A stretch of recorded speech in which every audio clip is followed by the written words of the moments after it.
Charged moments in the country's history. And in sports news, the Gambia cruised to a winning start at the FIFA Under-20 World Cup in Argentina, beating Honduras in Group F on Monday night. Those were the news headlines, and now the news in detail.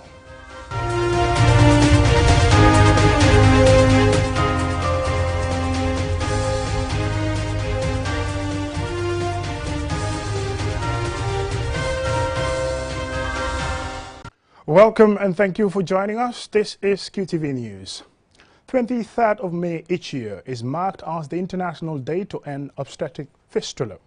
The commemoration seeks to draw attention to the devastating injury caused during obstructed labor and what governments are doing to eradicate the condition. QTV's Loli M. Camera engaged the Gambia's First Lady, the Minister of Health and other stakeholders. Obstetric fistula is an injury that continues to impact the lives of tens of thousands of women in the least developed countries. According to health experts, obstetric fistula is a hole between the birth canal and bladder or rectum caused by prolonged obstructed labor without access to timely, high-quality medical treatment. It leaves women and girls leaking urine and often leads to chronic medical problems, depression, social isolation, and skin problems, amongst other things. Dr. Ahmadu Lamin Samate, the Minister of Health, highlighted some of the factors of fistula. Women or girls who get married early because their reproductive tract is not well developed, typically the babies tend to even be bigger and they tend to have what we call obstructed labor. They are unable to deliver the baby safely. When it comes to ensuring that labor is not obstructed, this starts from the antenatal care. When these women are seen, they are monitored, and the women who are at risk of developing big babies are identified. Diabetic women are prone to development of big babies, and also early detection of the size of the baby is important. When ultrasound is done and the size of the baby is determined, and also when the doctors also examine the pelvis of the woman, they can be able to estimate, if this pelvis can accommodate the passage of this baby safely. Research shows that health systems and communities are failing short in ending obstetric fistula. However, its prevalence in the Gambia is 1%, according to the Minister of Health. The theme for this year is 20 years on, progress but not enough. Act now to end fistula by 2030. Even though a lot of work has been done to reduce the numbers, a lot more is needed to be done. Inshallah, all these things will start linking up because we are building new facilities. We are providing community ambulances so women get to the health facilities on time. These new facilities, we are increasing the cesarean section sites in the country. We are training more doctors to be able to provide cesarean sections. We are even bringing in more doctors from outside to be able to provide cesarean sections. So our target internally, probably we as a country will achieve it before 2030. Dr. Abubakar Jah, the Medical Director of Sarab Medical Center, states how often he receives patients with this condition and what needs to be done to tackle it. We are somehow lucky in the Gambia. There was a study which was sponsored by UNFPA done with the government some few years ago, and it shows that there are a few hundred people who are living with obstetric fistula. At the moment now, every month I do 1 or 2 cases. I come across 1 or 2 cases of obstetric fistula. And there are possibly a few hundred people who are hiding somewhere with this problem without coming out. Because as I said, it is a taboo when it happens to people and people try to hide it. Towards the end of obstetric fistula by 2030, a call for transformative action and strategic partnerships to address the prolonged crisis in West and Central Africa. Here is the First Lady of the Gambia, Fatoumata Barbaro, and Rose Sarr, UNFPA's country rep. The rights and dignity of women and girls need to be safeguarded, preserved, and restored at all costs.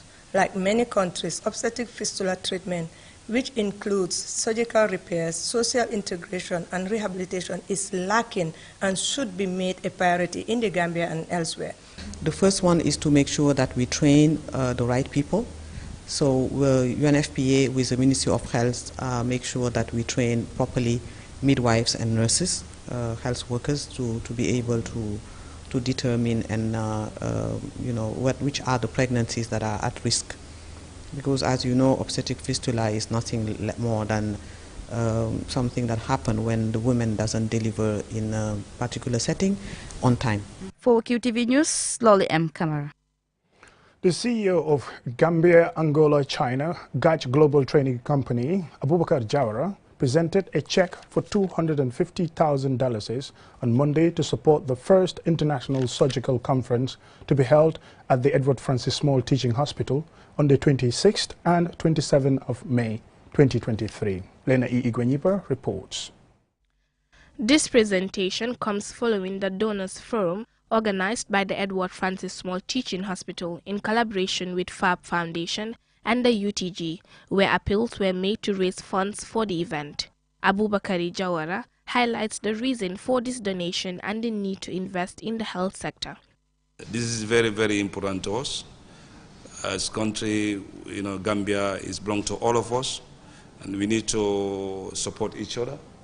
And then when I meet doctor yesterday, and then we discussed lots about this hospital and in country general, so how we can improve the health sector in Gambia.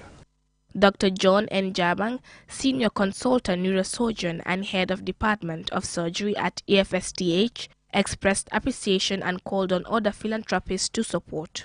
We want to say hearty thanks to Mr. Jawara. We are very happy that you've come to respond to this call. And we want to ask the entire Gambian people to please come on board. Those that we have written to, even if we have not written to you, just come in and support this conference. Whatsoever we'll have will be used for the conference. And like Dr. Jas said, that cost we can't quantify the benefit. Dr. Charno S. Jallo, Consultant Pediatric Surgeon and Chairman of the Fundraising Committee of EFSTH, gave assurance to donors. The operations we did, even probably one case would be more than 200 or 250 to $300,000 if you just cross our borders for any Gambians. So whatever we put in this program or in this conference or in this activity, we should know we are doing it for a worthy cause, and then the money will really be utilized for what it's meant for. Dr. Abubakar Jawara, the CEO of Gambia, Angola, China, Hajj Global Training Company, was recently awarded Philanthropist of the Year. Reporting for QTV News, I am Lena E. Gwenyiba.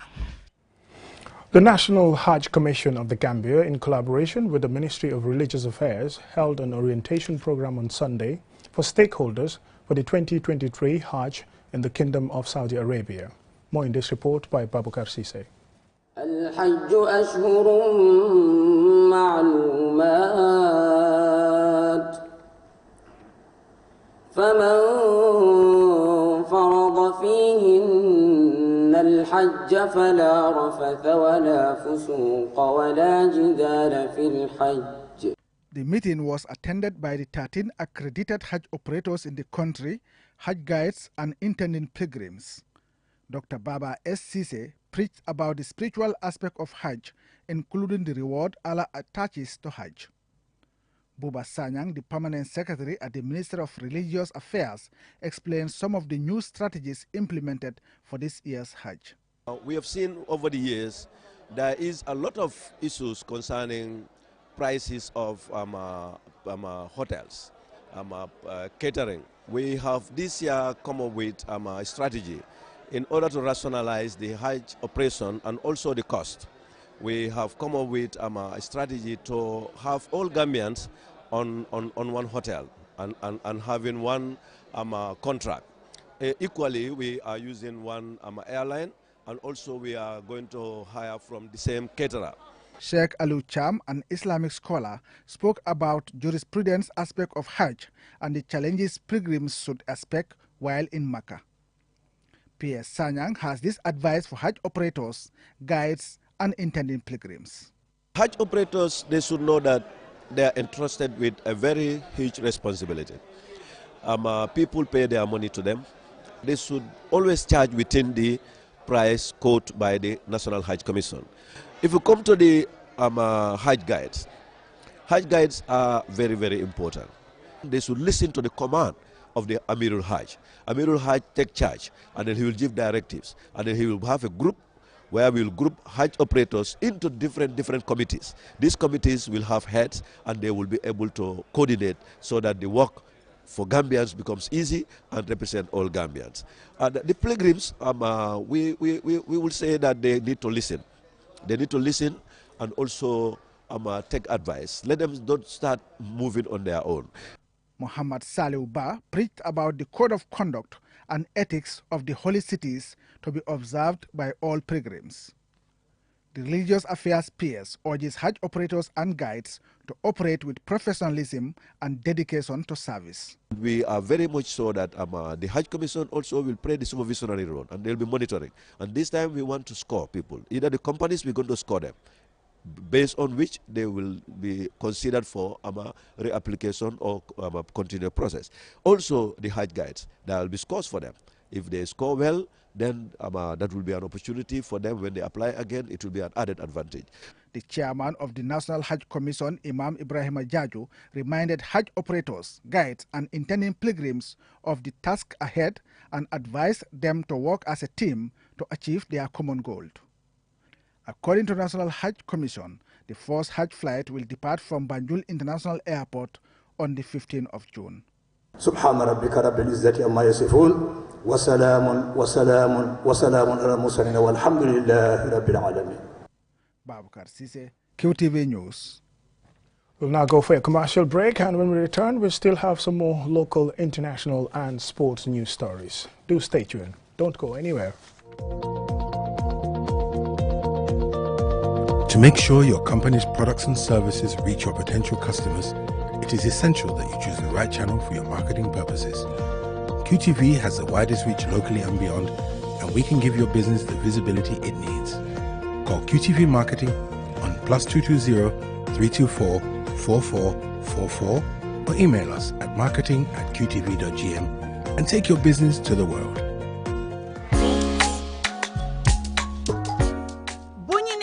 xar xanam dafa war a wute ak li nga daan gis daxin piir puuj paaj lay doon QTV du ay fodde Tabaski style 2023 bi dafay toj de xoolal ma modèle si ak ni ñu koy tempee ñëwkat yi gën a xarañ ci réew mi la ñu àndal ñu fas yéene indi ay style yu ngeen mësul a gis ren ji yee lépp day wute li tax mooy Cheikh Fall day ñëw daal di tàngal bërëb bi waa groupe Daaray Lamp Fall yéen a gën a xam Cheikh Fall ci ambiance waaye ku ci topp borom bëm kan la xanaa attaque waa lii kañ la xanaa ondi leen tuun fële ca Q City juróom-ñaari waxtu lay tàmbali jëm ca kaw waaye di leen fàttalil ticket yi mu ngeen koo amee ci bépp Qcell customer care Carava Avenue Turntable Bruce bi ticket $400 VIP $700 mun ngeen a call ci number bi 344 4444 2023 bi dafa nar a ca kes de ñëwkat yi dañoo ñëw pire modèle si dañoo modèle pire QTV day jommale QTV 2023 du yomba de sponsored by Nido.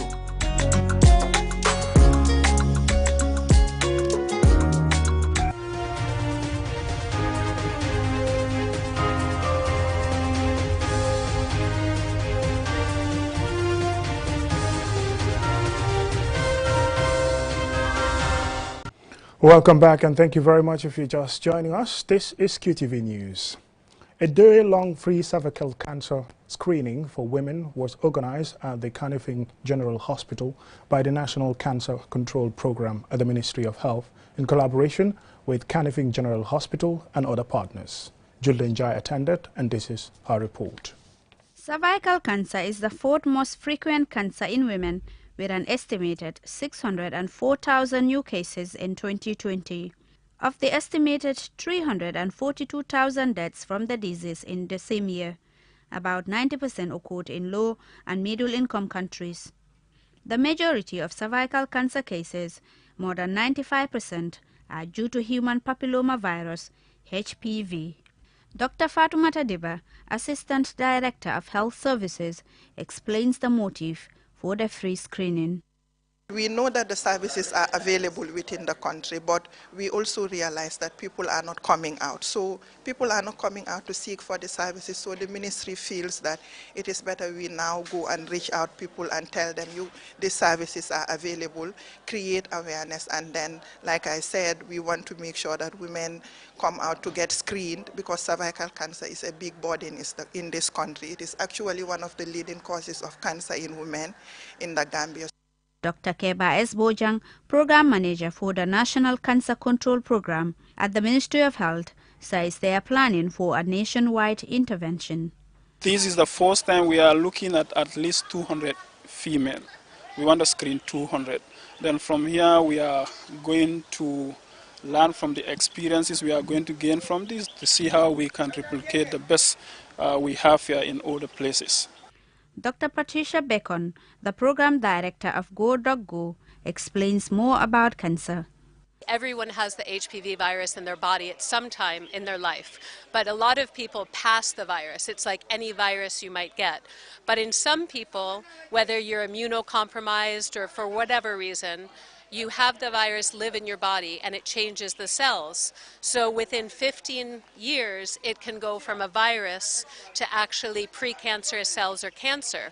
It's totally preventable with screening, but the wider kind of easier route is VIA, which is visual inspection with acetic acid, which is spraying vinegar on the cervix, and any lesions turn white. And it's very simple. You can screen in seconds, and then you treat with thermal ablation unit, which burns off the lesions. We also are doing HPV testing today. Mariama Sise and Ida Jeng came to do the screening.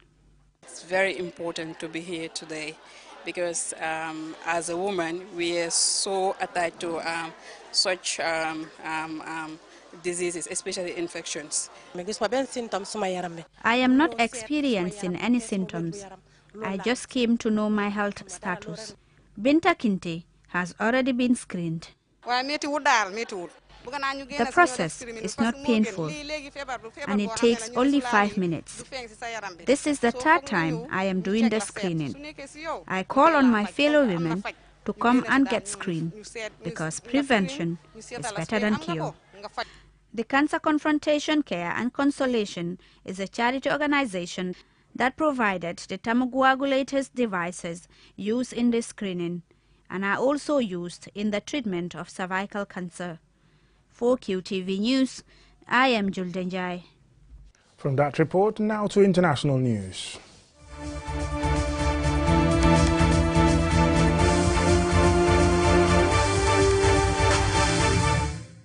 China's war of resistance against Japan witnessed one of the most turbulent moments in the country's history.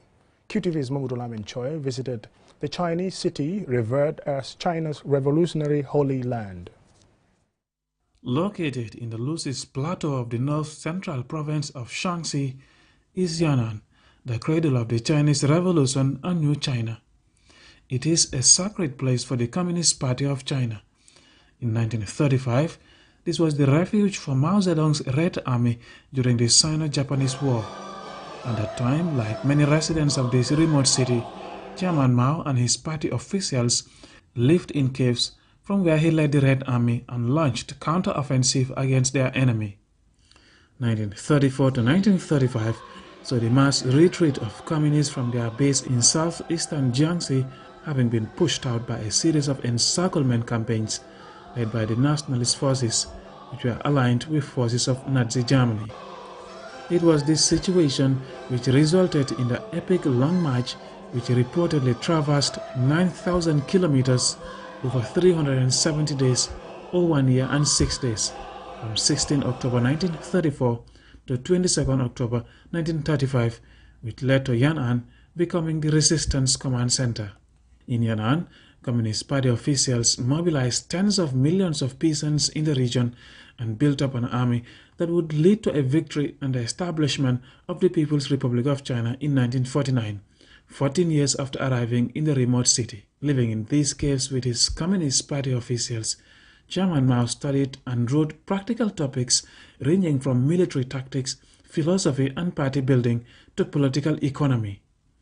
His thoughts and strategies set the base for the liberation, reforms and transformation of China's political and socio-economic landscape. Today, in memory of the hard-fought revolution, the historical sites where the Communist Party leaders lived and held meetings are now museums, revered as sacred places, which people visit to study the history of the struggle for China's liberation. One of them is a literature and art museum. During the war, Mao recognized literature and art as important components of the revolutionary struggle.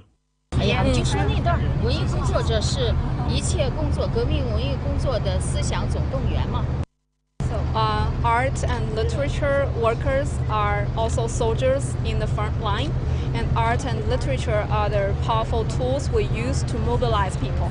The end of the Sino-Japanese War was followed by the implementation of policy reforms and programs. In 1968, Chairman Mao declared that it was necessary for the educated youth to go to the countryside and undergo re-education by poor peasants. In 1969, one of those youth posted to rural China was Xi Jinping, then a 15-year-old who, many years later, became China's president.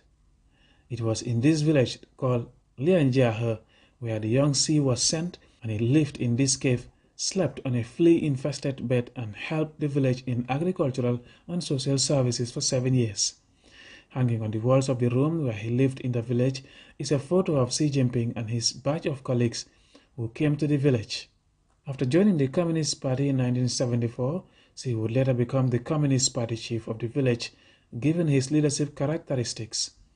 The impact of his experience and education would prove to be meaningful as he rose through the ranks to become the most powerful Chinese president since Chairman Mao.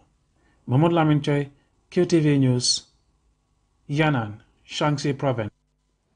And now we take you to the world of sports.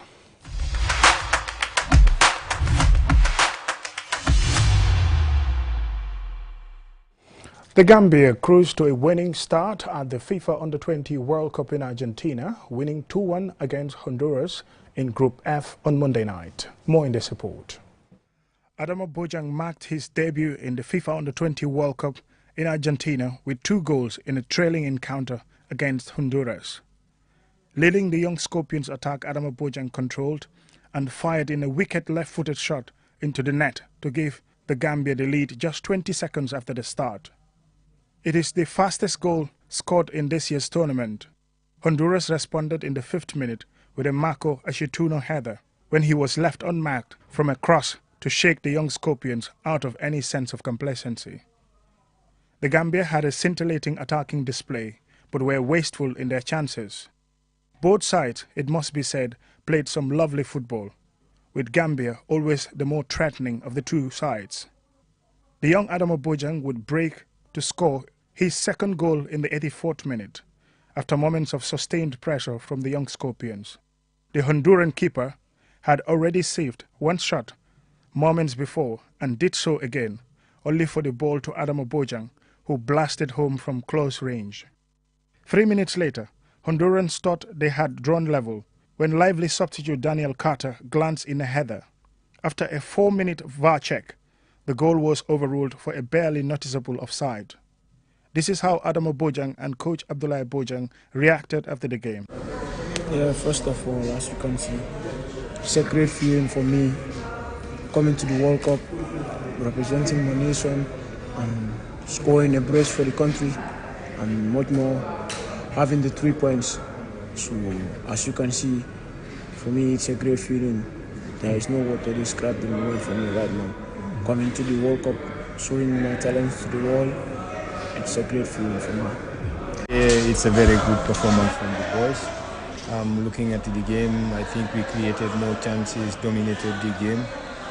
This is what I told them. We had no little about the opponent, but it is very important, as I always say, we try to win our first game, then we go comfortably in the second game. So I was very much satisfied with their performance. On Thursday, the Gambia will face one of the pre-tournament favorites, France, who surprisingly lost to Korea Republic. After this first win, they will go into that game full of confidence. Mudu Gajaga, QTV News. Now, before we end this news bulletin, here is a recap of our main news headlines. We engaged the Gambia's First Lady, the Minister of Health and other stakeholders on the commemoration of the International Day to End Obstetric Fistula.